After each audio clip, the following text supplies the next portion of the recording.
Of the Atlanta Falcons. Max, you're up first here. Are we taking Mahomes for granted? Yes, we are. We're taking him for granted. The MVP, who's in the Mahomes? Who's going to win? The Chiefs. And you saw how open Tyreek Hill was there. I'm not going to deny that they scheme it up really well and he has weapons everywhere. I get that. But keep this in mind for a second.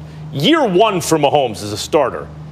He threw 50 touchdowns to 12 interceptions. If not for a pre-snap penalty, he'd have won the Super Bowl because he'd have played the Rams and I believe won. If not for a pre-snap penalty in the AFC Championship game against the Patriots where Tom Brady threw an interception to end the game, Mahomes never got to touch the ball again. Otherwise, I'm telling you right now, that's Super Bowl win number one. But he didn't get it. He only threw 50 touchdowns to 12 interceptions and won the MVP.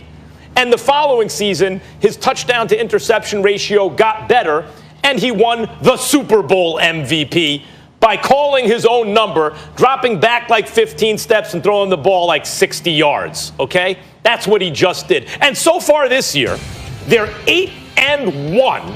8-1. And he has thrown 24 touchdowns against one interception, which is the greatest of all time at this point in the season. Touchdown interception rate, 24-1. The one interception, by the way, was in the one game they lost. They were down 9, 4th and 7, and he throws an interception because he's trying to win the game. Like a kind of sort of interception. 24-1. This dude is sort of. Yeah, I mean, like he threw an interception, but you see why. Close games this season. But you see why. Chiefs. He is the best I've ever seen do it. And we're already in the territory with Mahomes where we're starting to look for like consolation prizes for everyone else. We're going to start to get, because 50-12 MVP, better touchdown interception ratio, Super Bowl MVP. This year he's going to throw maybe 50-plus touchdowns, fewer interceptions, better touchdown interception ratio than either of the first 2 years, may win MVP and Super Bowl MVP. We're already approaching territory that we did with Jordan in the NBA where people would get like, oh, we can't give Jordan the MVP again. He's going to win the chip MVP anyway. All right, we'll give one to Barkley, we'll give one to Malone, we'll give one to whoever. Come on, stop. It was MJ every year back then. It's Mahomes every year now. The dude is the best I've ever seen do it. He's had the best start of his career of all time. He's the best in the NFL right now. And yes, he's being taken for granted. Well, I disagree. And I will tell you that I'm not even sure he's the best ever yet. I think that he's phenomenal. I think he's great. And I do think that he should be the leading candidate for league MVP honors right now. But I think that I don't believe that I'm seeing things from him that I never saw from Aaron Rodgers. I don't believe that. I think Aaron Rodgers has been phenomenal. Okay, I'm talking about over the course of his career. Let's see if he continues to do what he's going to do, and we can have that discussion. But to sit up there and to say we're seeing things from Patrick Mahomes we have never, ever, ever seen from anybody else, I beg to differ. That's number one. Number two, even though I've got him number one in the league for league MVP right now, that certainly wasn't the case as a few weeks ago. Now, we saw Russell Wilson turn the ball over 4 times yesterday. We saw Aaron Rodgers obviously wet the bed against Tampa Bay.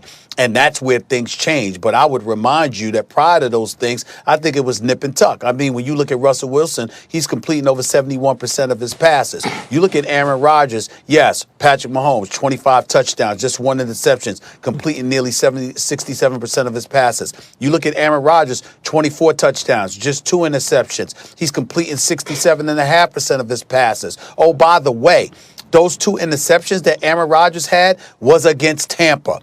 Every other game this year, he has not thrown a single interception against anyone. The brother has been phenomenal. And so when I look at it from that perspective, again, I'm going to give Patrick Mahomes his props because I know the brother can play.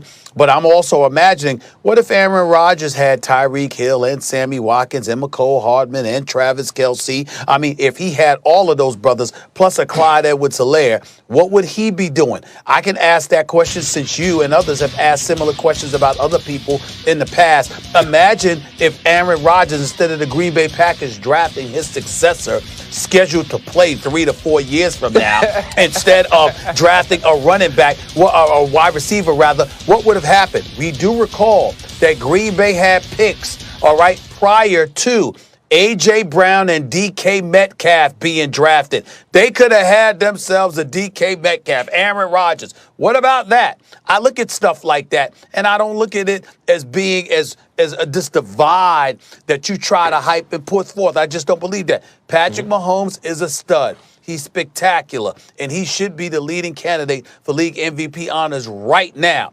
But to act like he's doing stuff that we've never, ever, ever seen. Marino Ryan with Mark Super Duper and Mark Clayton.